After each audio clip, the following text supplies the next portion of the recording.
So step one for this pattern is to always write on each of the blocks what color you are using, and then I like to pre-cut pieces that are larger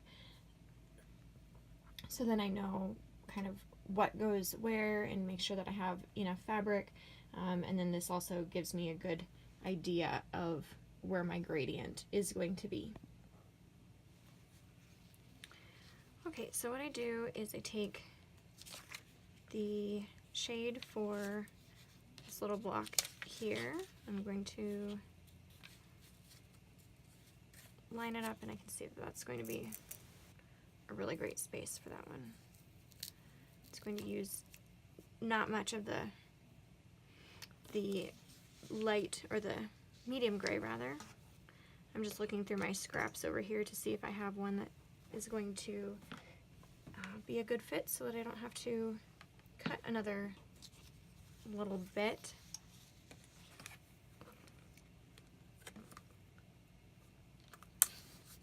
I'm going to fold this one back. Now remember, I don't like to fold back my pieces or fold them back and forth too much because it weakens the paper, and then especially once you start stitching, you're putting holes into the paper and it weakens it further.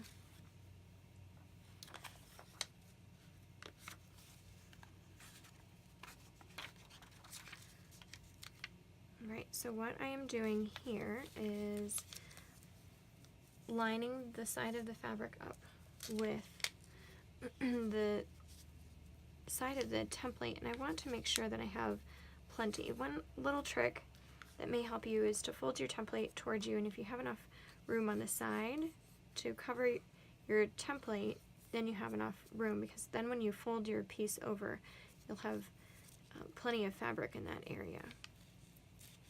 So this is a great place. You can see where the fabric goes far, far over to the side, which is fine. And then when this folds over, I should have plenty of room. We'll double check. So you can see that, yeah, that's going to give me lots of room to be able to cut that on both sides. When in doubt, just put it in the middle. Put the fabric in the middle of your little piece where you're sewing. And for these smaller pieces, I do like to sew off of the edge. I don't go from just sew line to sew line. I go a little bit before to a little bit beyond. You can see this is what it looks like. And I'm just going to trim on the top. I find that it's a lot easier for me if it is a little bit cleaner, then I don't have a lot of fabric flapping around.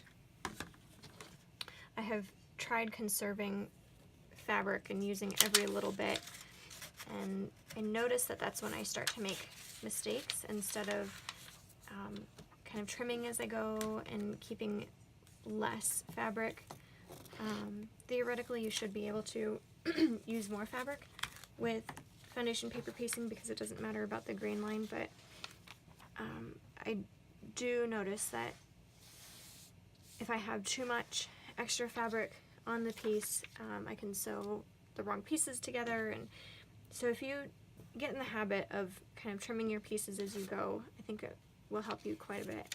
And I can see that I'm cutting it a little bit close on this piece. So this is a do as I say and not as I do. Make sure that for these small pieces you are giving yourself enough extra. Oh, and I have beige on this one. It's not paisley.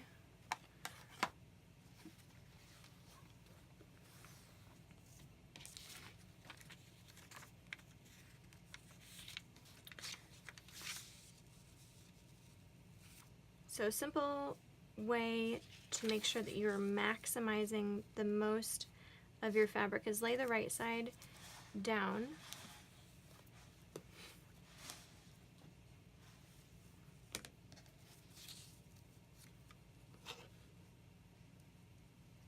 And again, I do like to cut extra to make sure that I have enough So right side is down. With a solid, it's much more difficult, but it is more forgiving, if you will.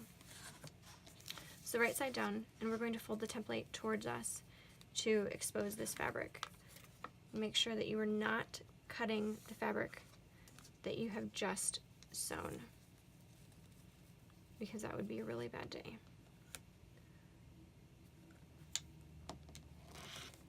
And cut it at 1/4 of an inch. So line up your template with the sew line, line up your 1/4 of an inch template with your sew line.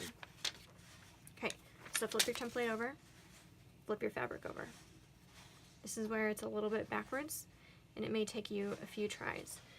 So this is the right side of the fabric, and this is the wrong side. So what I did was I had my fabric right side down, my template right side up. What this is going to allow me to do is to maximize my fabric, so then we don't have all of those funny triangle pieces. So this is to line everything up. I'm not going to sew on this side necessarily. I will sew on this, I will have it set up like this, but I'm going to flip it over. Right now what I'm looking to do is see if my fabric lines up the way that I want it to, and yes, it does. So holding your pieces together, flip it over. So your fabric should look like this, or if your template is folded over, you can see that the fabric lines up with the seam lines, and pin it to make sure that it doesn't move.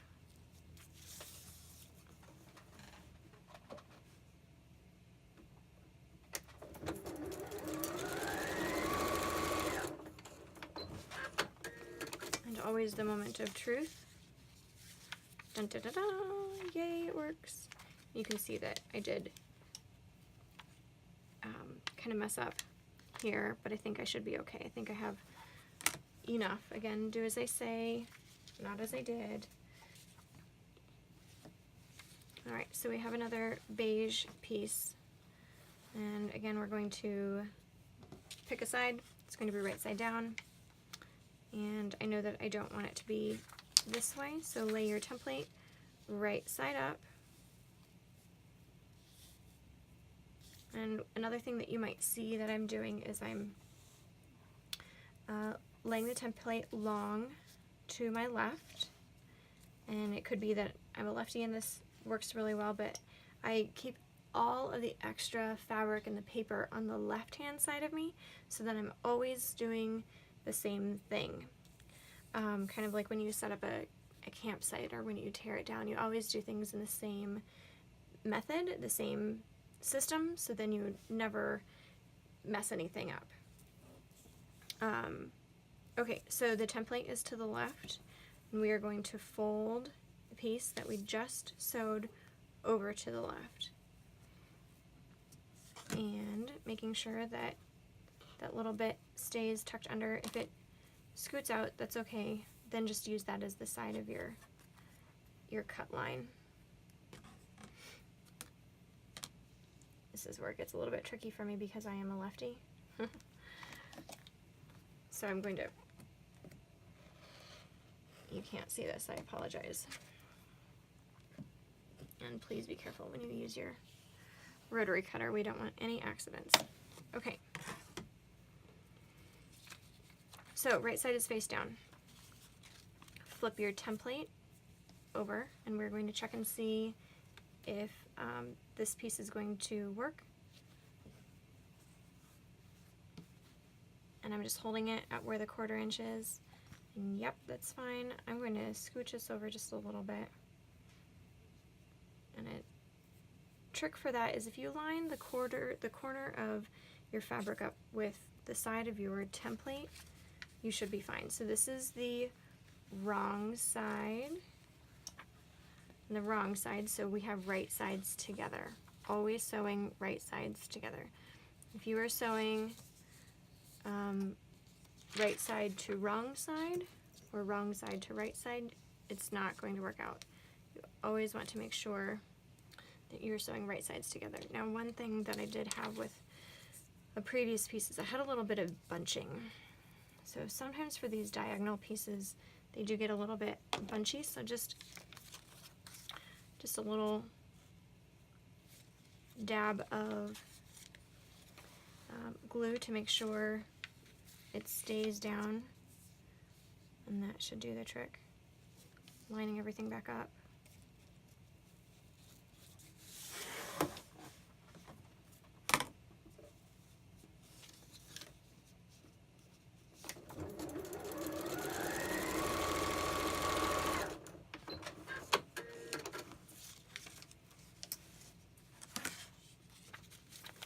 And check it before we press. It looks good, so I'm just going to give this a press. So if you do your trimming before you do your pressing of the seam that you have just sewn, it will ensure that you are not cutting your seam. If you cut your seam after you press it, you have a greater likelihood of the fabric that you've just sewn getting in the way. So get in the habit of checking your piece, then, oh come on, stay up. Checking your piece to make sure it lays the way you want it to, then trimming to 1/4 of an inch, and I didn't need to because I lined them up with the 1/4 of an inch line, but if you hadn't have done that, then you would line it up with the 1/4 of an inch line with the raw edge, trim, and then press. Alright, so my next piece is silver, and I don't think I have a little scrappy bit.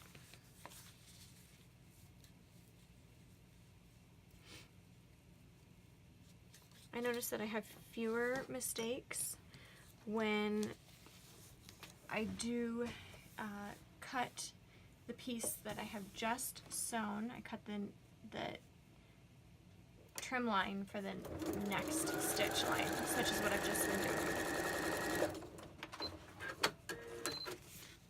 Then that allows me to not have to trim this up. I could, but you know, it's within 1/4 of an inch, so it's fine. Then I make sure that I'm not trimming something that I didn't intend on trimming.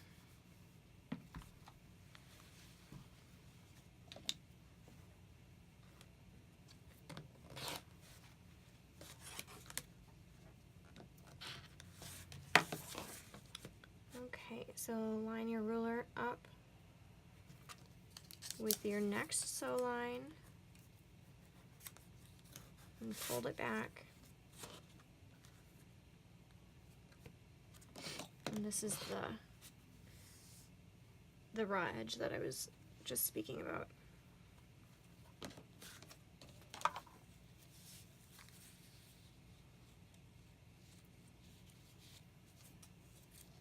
And then with any of these little corner pieces, just give a little flip over to see if it will work, and this will. So you can even scooch it down a little bit, leaving the extra side on, or the extra fabric rather, on the larger side of the triangle where it pies out.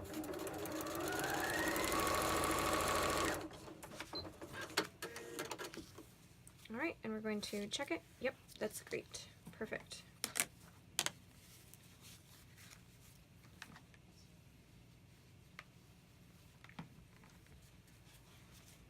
And then trim it up. So that is one of the more tricky blocks, and really it's not any more tricky than anything else with foundation paper piecing. The only thing that I did differently with this one is I wanted to maximize my fabric. So that's where laying the fabric right side down, folding it over. And if that's confusing to you, then don't do that. Just cut your fabric a little bit wider and flip it over. But you will have really great success with all of this pattern. It's very, very simple. So the next one that may be a little bit daunting to you is the tail light. Everything else follows the same exact method. If you use fussy cutting for any of the not the corner pieces, but like you want to do a sunset, or you want to make sure that you have a gradient going in the right direction, go back and watch what I had just done about folding these pieces back with the right side down to get the angle correct.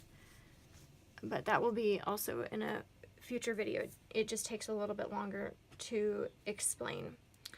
So for the tail light, I'm using I1, and what you will see, and kind of want to get a pointer here, so hopefully you can see this.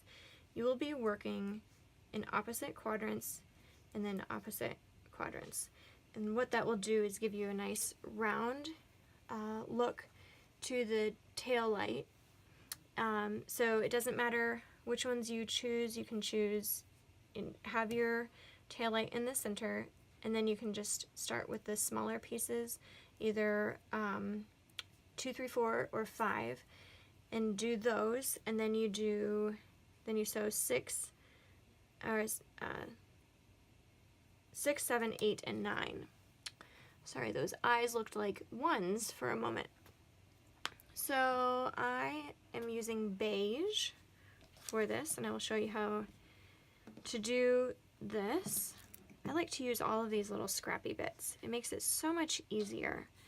So another tip for this pattern is to maybe leave your tail lights until you have some scrappy bits, because if you see here, we just have some teeny tiny pieces, and it's a great way to use up those scraps.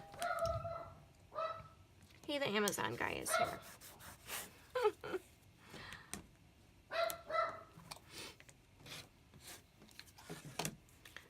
So I'm doing the same thing that I have done for all of the rest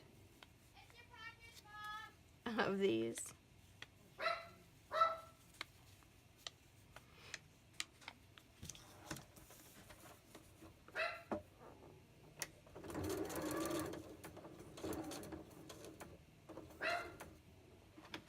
And do go farther. You can see that I've gone a little bit farther there. Fold it over.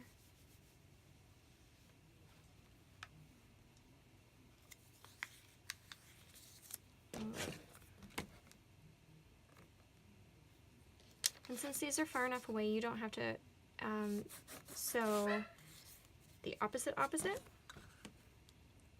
They don't touch, so you can work your way around in a circle. The sewing direction does not matter for these, whereas it does for ones that actually touch. But because these don't touch, it doesn't matter.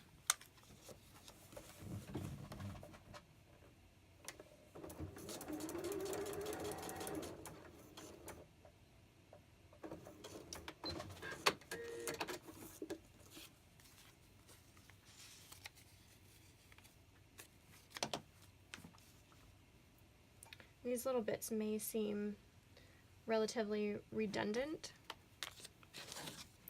as far as,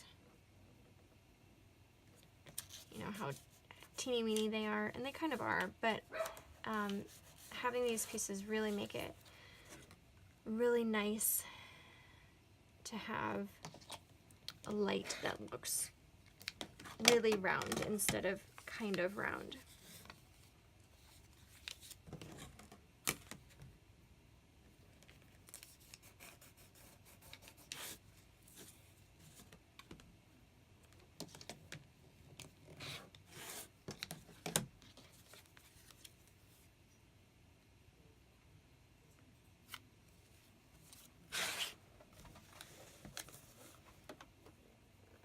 And on any of these triangles, just make sure that you're lining them up kind of in the center of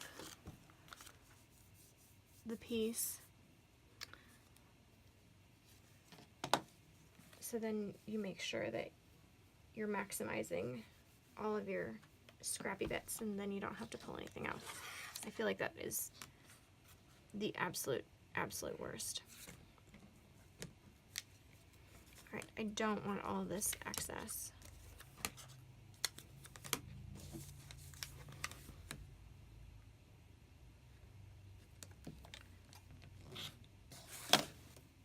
So I gave it an eyeball. I left about a 1/2 inch there, but if you would be more comfortable, you can just trim off the larger template rather than the pulling it back and trimming within this section. Because they're so small, I think that you would still be okay even if you trimmed it closer, but again, I like to err on the side of caution. I don't like being on a first name basis with my seam ripper.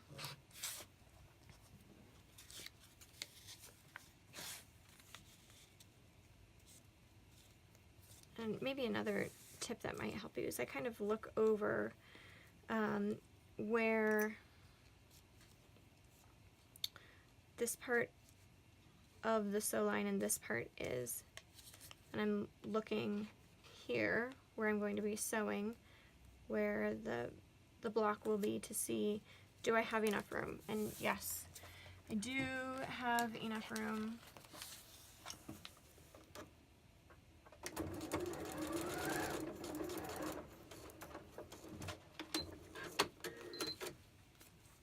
I hope that as you use this method, you get more confident and more familiar with it, and it becomes just a really fun way to quilt and explore color and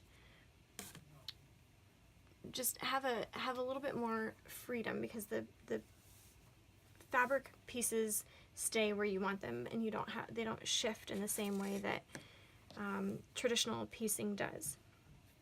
All right, so to give a few more words to how I trim this. So the template, the shorter piece is away from me, the longer bit is toward me. So the piece that I have just sewn on is away from me, and the rest of the template is toward me. If I fold it over, and I know sometimes I'll just put a thumbnail. I know that it needs to be right here. That's about a 1/2 inch. So what I would do is I would go beyond a 1/2 inch. So I'd have maybe 5/8 of an inch. So then it gives plenty. So I can see, yep, there's plenty there.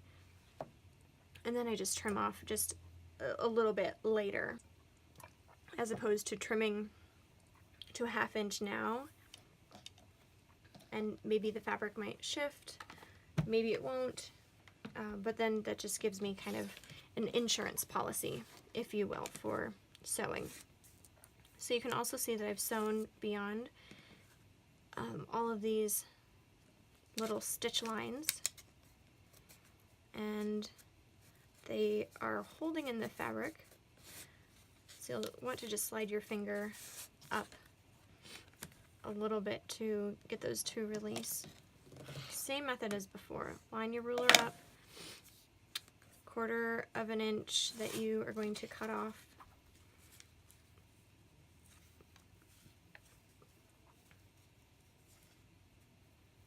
And you follow the same method for this that you have for all of the others. But now we're working along the next row of the tail light, and this is where it really starts coming together and becoming more round and less squarish. So lining my ruler up with the edge of where this is going to be, and I'm going to trim off all of the excess. So this is going to be a 1/4 of an inch cut here, because I don't need to have all of that extra fabric here, because this is going to be I'm going to be sewing along this line. And I'll just go to the next one,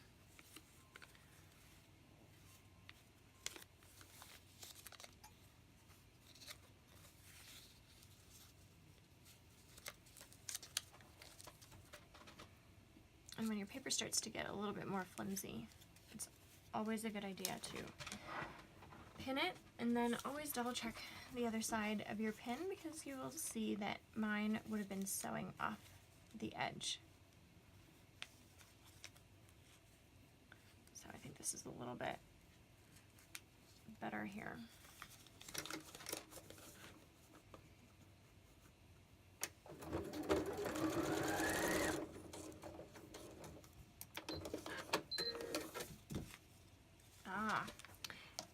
Here's a fun little problem, and I'm glad that this happened so that I can show you what I do. I did not take enough care when I was sliding it under my machine, and the fabric slid back on itself. So keep seam rippers handy. This happens to the best of us. And then just pick out just that little bit, and I hold it down, and I use my seam ripper against the table instead of holding it up in the air. It gives me a little bit of extra leverage, and then sew again.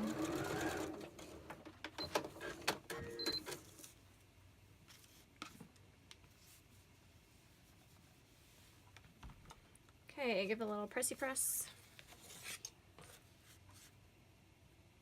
Sometimes I like to measure that up, and I can see that it's going to be 1/4 of an inch, and this is where I want to give myself a little bit extra, so about 5/8, just in case there's any shifting. That'll give me plenty of extra. You might be tempted to skip ahead and say, oh, I'm going to do I-12. You don't want to do I-12 because you have to stitch on I-10 first. So make sure that you do all of your corner pieces first around the tail light, and before each step, fold it back, trim up any excess, line up your piece, fold it over, make sure that you aren't sewing the template, or the fabric rather. That's good. It's never fun when it loops over. Okay, I think I just have one left.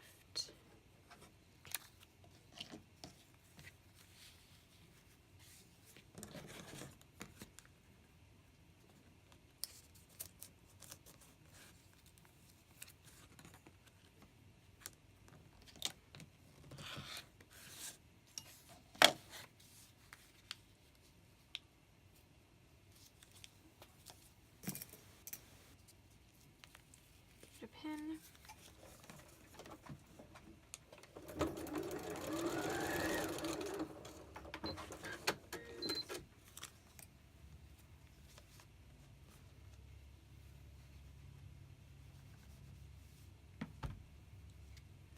Marvelous.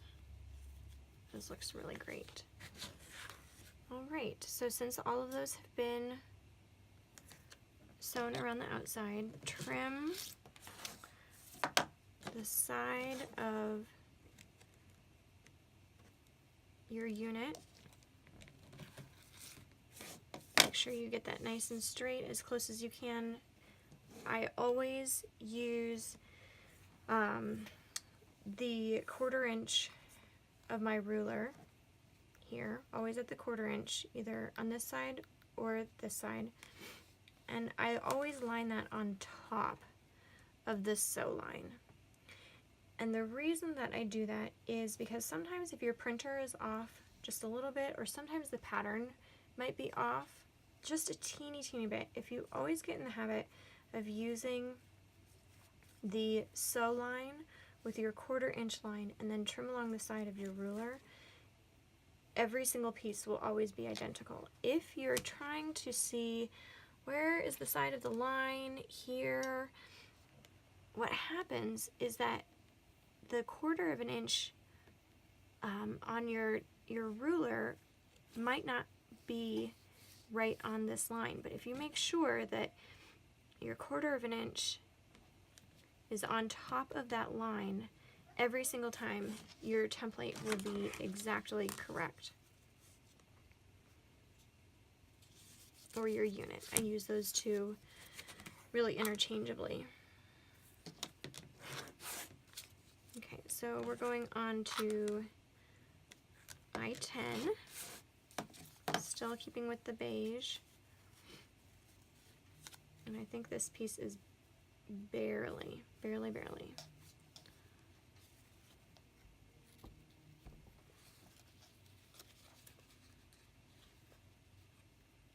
Alright, this is a good one.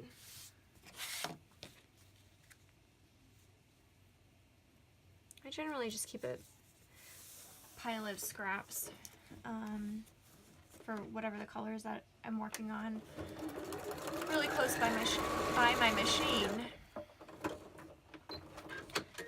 And I try to utilize those first. It's always funny, and I find it, I am easily amused. So it's not funny, haha, but in the quilting groups I'm in, quilters will say, what size of scraps do you keep? And my answer is, if it is 2 inches or above, I keep all of my scraps. And if I'm working on a project, I will keep things that are probably 1.5 inches even. Because, you know, you have all these little pieces, and that's, I mean, these are, you wouldn't normally use them, but this is perfect for all of those little itty bitty corner pieces that really add the extra details with the paper piecing. So I just like to keep all of them, and you know, you can go through your sewing stash and clean out, or your scrap stash rather, clean out the ones that aren't really the right size. Maybe they're a little bit too small, but you can even sew those together. I've seen some fun things where people have put scraps together and made a really fun quilt.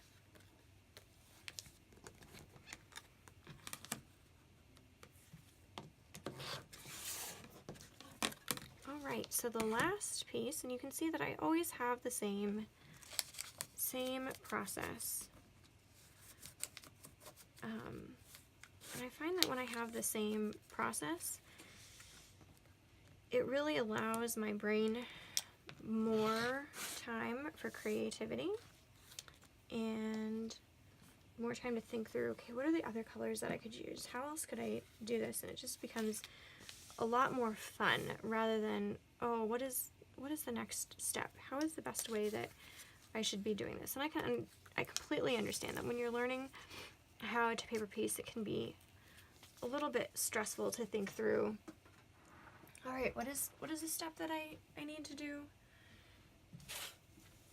But basically, your first piece that you always put down, template, is printed side up, and your fabric is printed side down.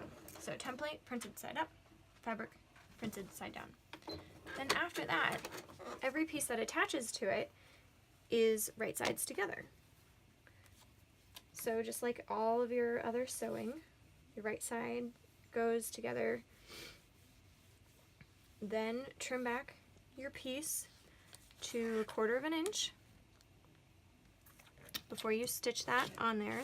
Then you have a guide to line up your next piece on.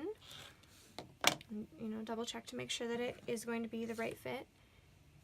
Stitch it, check it, trim it, press, repeat. So it's just as simple as that. So I cut that a little bit extra, but I do recall that I need to stitch these together with the license plate block. That's always one of my favorites. I think that's my favorite part of this whole block, is to have the license plate. I feel like it makes it really special. And then dun da da, there we go. It's really fun that it's just nice and round, and it gives it a little bit more shape and definition. And then one last thing that I want to note is I don't trim any of these pieces really. If they really get in my way, I might give them a little trim. I did do that a little bit ago, but I just don't worry about it. I don't worry about back stitching anything, so long as I'm stitching a little bit farther than each of the pieces. I don't find that I need to have any back stitching. If you find that you need to, then absolutely do that. If it gives you a little bit more peace of mind, then for sure do that.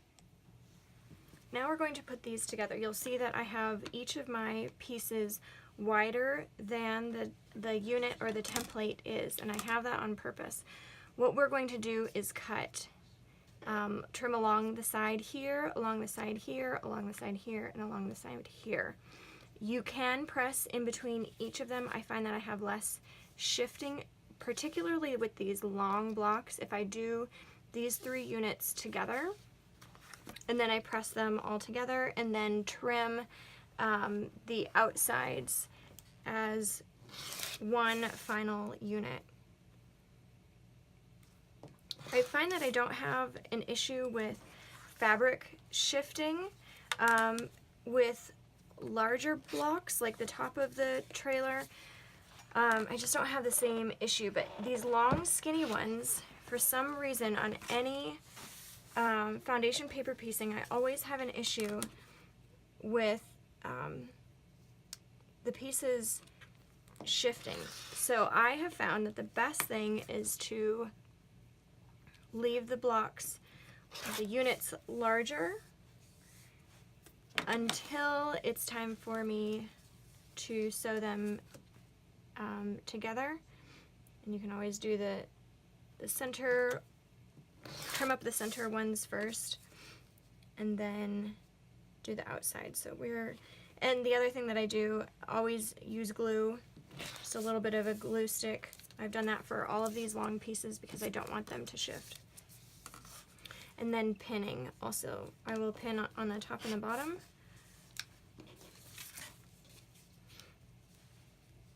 And you're seeing this backwards for you. It will be turned around.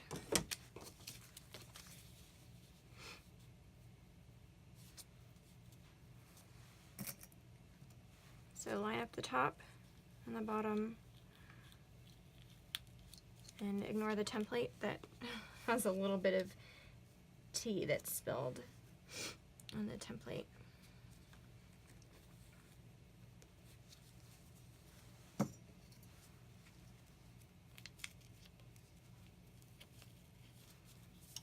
Okay, these are pinned together, and you can see that this side is still larger on this side. This side is trimmed. So the 2 that are going to be sewn together will be trimmed, and then the sides that are going to be on the outside are left untrimmed.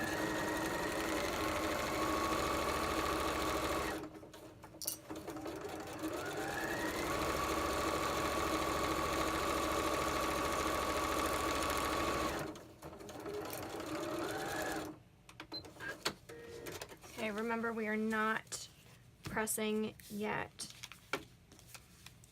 All of that pressing makes it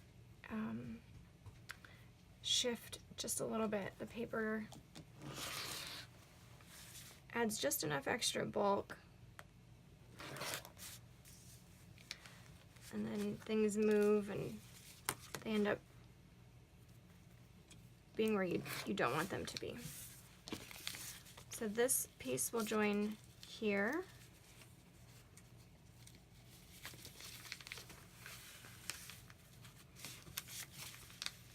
And I want to make sure that this centerpiece stays as flat against the template as possible to allow any moving from one side to the other. And I wouldn't be overly concerned about it if you don't use a glue stick or a spray-based. You may notice, yeah, in fact, I'm certain that you will notice that the pieces move.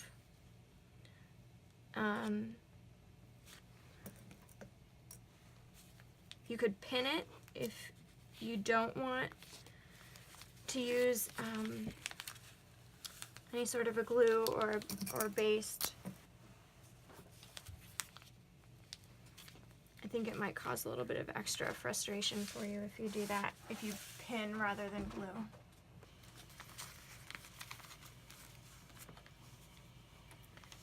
So we're going to glue or press this, not glue it, press this.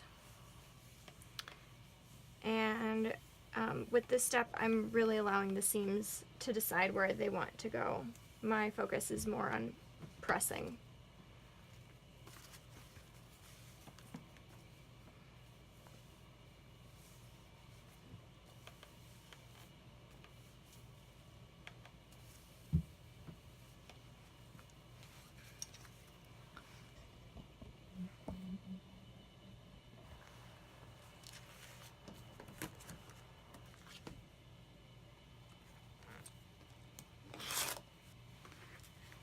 Let's talk about if you have two pieces that you know were the right, you sewed them exactly right on the seam, and they are not the right size. You can see that this is off by 1/8 of an inch. What you will want to do is ease them together and line up your pieces where they're supposed to go. And what I do for easing is just like you would with easing in maybe a sleeve to a sleeve and armhole. You get the beginning and the end of your blocks together. Make sure that you get that paper, because that is what is really going to stabilize it and secure absolutely everything. And you could use little clips, but I kind of find that they can shift a little bit, so I still like using traditional pins. So you get either side and then the middle, and I like to sew on the side that has that's a little bit more narrow. That's the way I set everything up, and this is the side that has a little bit of extra bulk, and I find that it just sews much better than if I sew on this side. Then I tend to get bunching and moving, but the feed dogs will keep this in the right place, and I have less of the bunching and moving.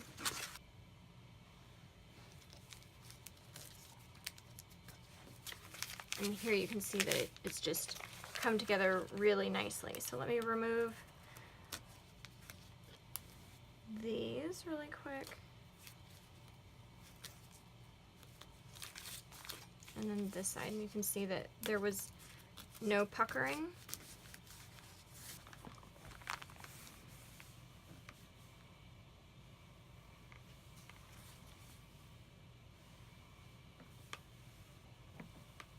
And it just lays really nice and flat, just so it kind of all mellows. So there you have this piece. So what do when you sew straight along this line? Everything looks really great, and you flip it over and things didn't quite go as well as you had intended. I would not rip it out. I would leave it, because what has happened is that the paper has shifted a little bit. Maybe I needed a pin right there. It's okay, because what's going to happen is when you lay it flat, it's all going to be perfect. I wouldn't worry about those little variations. Just pick one side and sew across a straight seam, stay on that line, and I wouldn't worry too much about what happens on the other side. So probably the most tricky part of this pattern is putting on these side pieces. And why I say it's tricky, disregard this, the bottom part, why I say it's tricky is because if you have this all laid out like so, I've already redone this one, you might be tempted to pick this up, flip it over, and then pick this up and say, oh, hey, actually this one attaches over here. Well, what I had happen was I attached the wrong side and couldn't figure out, why is this not matching up?